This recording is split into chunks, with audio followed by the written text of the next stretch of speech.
Hello everyone, this is Mr.arorora, and today in this project we're going to work on an onimask. So I'm going to show you how to sculpt an onimask just like this, but I'm also going to give you tips and tricks about how to create a sculpture like this and make it with good topology. So without further ado, let's get started. What was anyways. Now, beforehand, let's add our mirror modifier.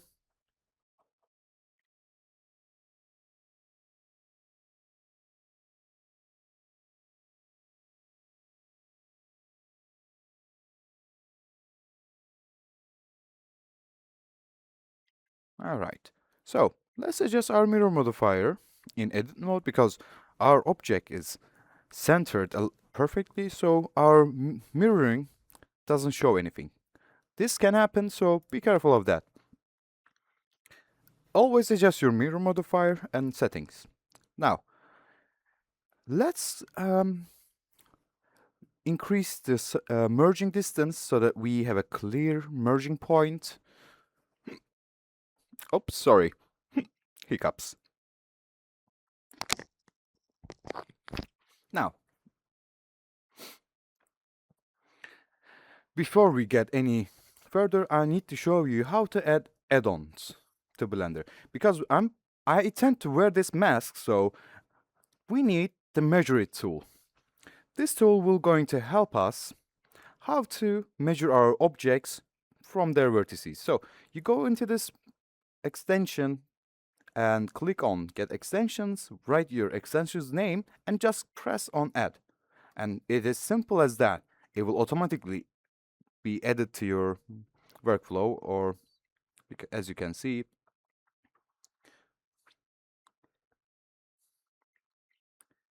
Now, I want to measure the size between our middle point and right point. So, and the other part I want to measure is the height of our mask. Before I can start modeling, I need to make sure it is the right measurements so that when I'm done with the model, I can wear it. Oh, also, at the end of this tutorial, I'm going to show you how to export your model for 3D printing. So, in this tutorial, I'm going to show multiple things to you. Now, let's squish our mask and adjust it by its preferred size. So, my head is a little bit bigger than most people, so I'm going to make sure that it's going to fit my head. So I wanted my model to be 20 centimeters long and almost 240 centimeters wide. And I want its length from front to back to 16 centimeters, or let's increase it just to be sure to 180 centimeters. Yes.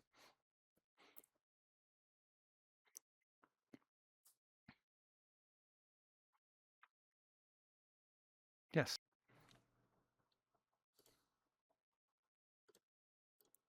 So we created our basic shape and we have a base idea of our mask. So the silhouette is there, but we need details. And before we get into the highly detailed parts, let's bring out the shape first. So we need to have a cone part for our nose and a cylindrical shape, the front curve of our face. When you look at it from side, in front, our front side of our face is curved. A curve and okay, let me rephrase that. So, the human skull is basically few shapes combined. So, our top of our skull is a sphere, the side of our heads are straight as possible, but the front part of our face, the jaw, upper jaw, and the nose part is a cylinder with two little spheres for our cheekbones. So let's create that shape first, and afterwards we can slowly build up from there. Now, we I created some space for my nose, and now I'm going to add a little bit more loop cuts to make sure my shape is visually appealing and curved as possible. Now it is ready. So let's remove the mouth part, and as you can see, we need to lower our jaw part. So let's straighten that and bring it down. And let's bring it a little bit forward. Don't worry, I'm not going to give our onimask a underbite. At least for now. If you're into that, we can do that as well. Who knows? Okay. Also, remember, to create a good topology and good face values, we always need simple shapes and simple lines combined into a good topology, like this. Right now, this model doesn't look like anything. It's okay. This is the beginning of our process. Always take it slow. We cannot rush things. We need to first understand our shapes and characteristics of our faces. I can hear you asking me, but Mr. Aurora, you said we're going to sculpt a mask, not model it. That is also true, but I want to make sculpting part way easier and I want to have a good topology. That is why I have decided to start with a clean plane and create the basic shape of this mask before I can start sculpting. As you can see, slowly by adjusting our vertices, adding loops, extruding some parts, and realigning other faces, we are creating a basic shape. The reason we are going to do this is, like I said, yes, you can say, Mr. Aurora, you're repeating yourself, but I cannot repeat this enough. A good topology is very important. Also, you might going to ask me again, but Mr. Aurora, how can you, how will you sculpt a face from this little of faces? Don't worry. We're going to add subdivision modifiers to our face. Now, as you can see, I am creating some holes for the bigger tooth so that we have an idea where our tooth going to end up as. So let's curve this part.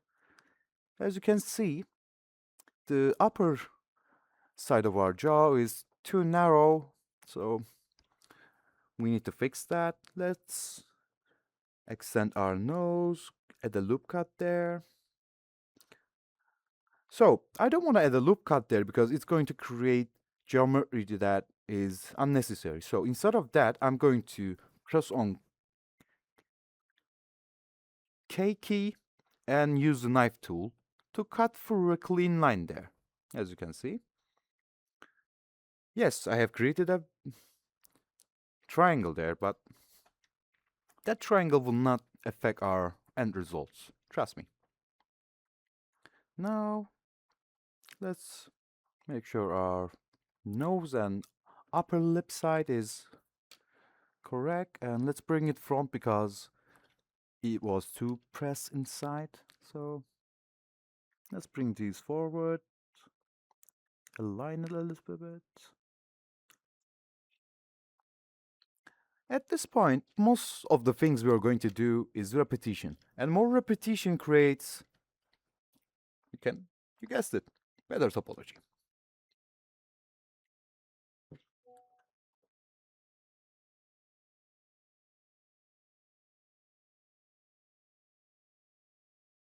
Okay.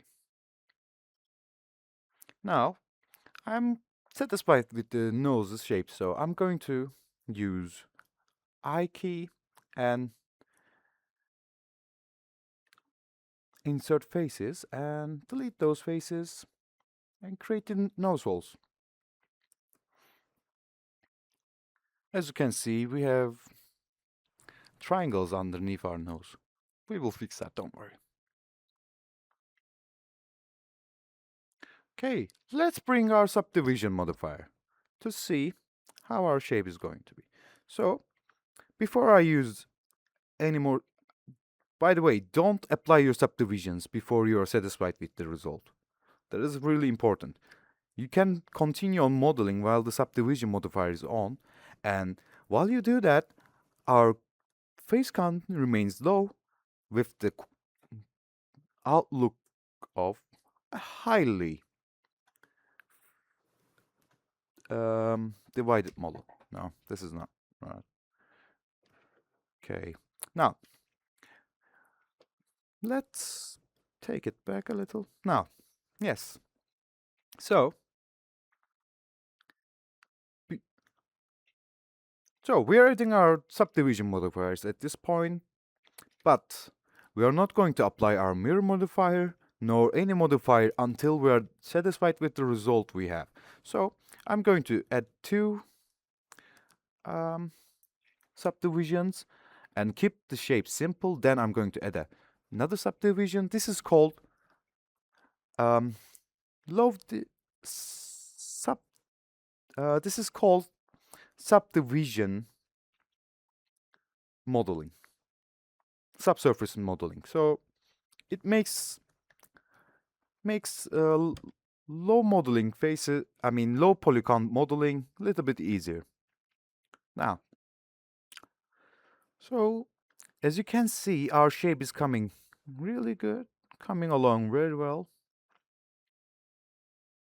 Let's extrude the lower jaw and bring it forward because the chin has a little gap there under our lip, and our teeth is going to be looking a little bit forward. And let's bring our jaw a little bit back because we don't want to underbite. Unless that's what you're going for, more power to you then. Okay, so now, as you can see, we need our upper jaw. Let's extrude that. Also, let's move these vertices a little bit in. Now, as you can see, this doesn't look very appealing and it will cause problems. So let's add a subdivision there. Let's cut the faces there. Now, what you're seeing is when you extrude in a mirror modifier, it always extrudes every face and vertices. So be careful. In the middle part, there are always going to be faces. So we will need to fix that. Now, I'm going to add a cut there, then dissolve these edges and have a better face flow. As you can see, this is much and much better now. And let's bring the tip of our nose down. As you can see from the reference, the onimask has a huge nose with the big front and big nostrils. Also, I'm going to create a cut here to create a little bit more subdivisions and faces that we can manipulate. As you can see, let's bring this up a little bit and forward. Now it looks much and much better this way.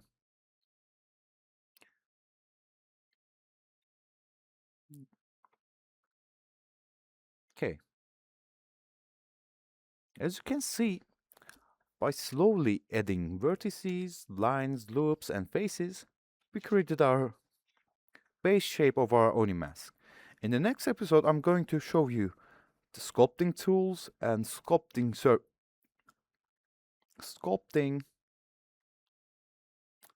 UI of Blender.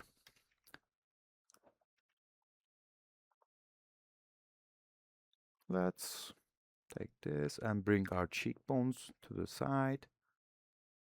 Let's move these and rotate them as well.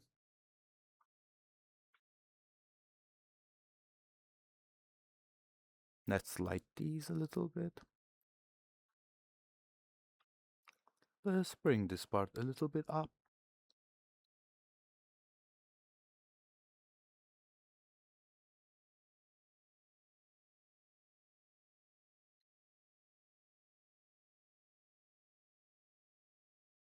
Let's add a loop cut here as well,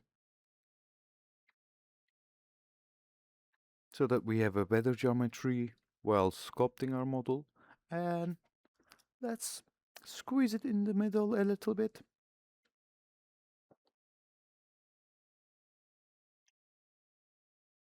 Let's slide this down and move it to the sides.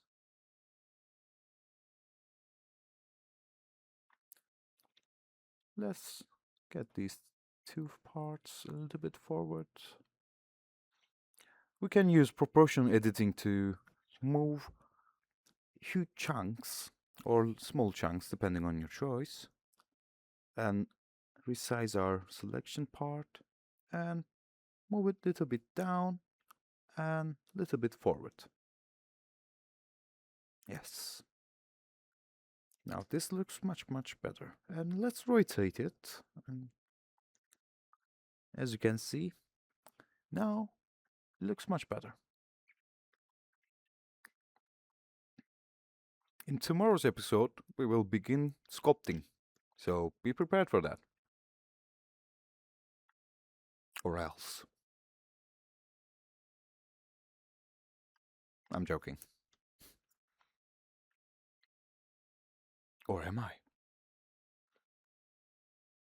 I guess you will find out in tomorrow's episode. Now, as you can see, our basic shape is there.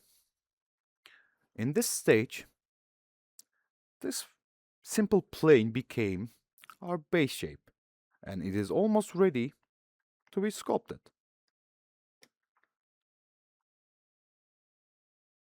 As you can see, we have our huge holes for our massive teeth to go for, the front part that is going to hold our regular sized teeth. Well, let's not say regular size, but proportionately sized teeth. Our cheekbones, well, looking, but let's adjust this part as well. So, that is all for today. Thank you all for joining me in this creation journey, and I'm looking forward to creating more models and showing you the techniques to create more models like this in the future episodes. So, thank you all for joining me, and see you in the next episode. Bye.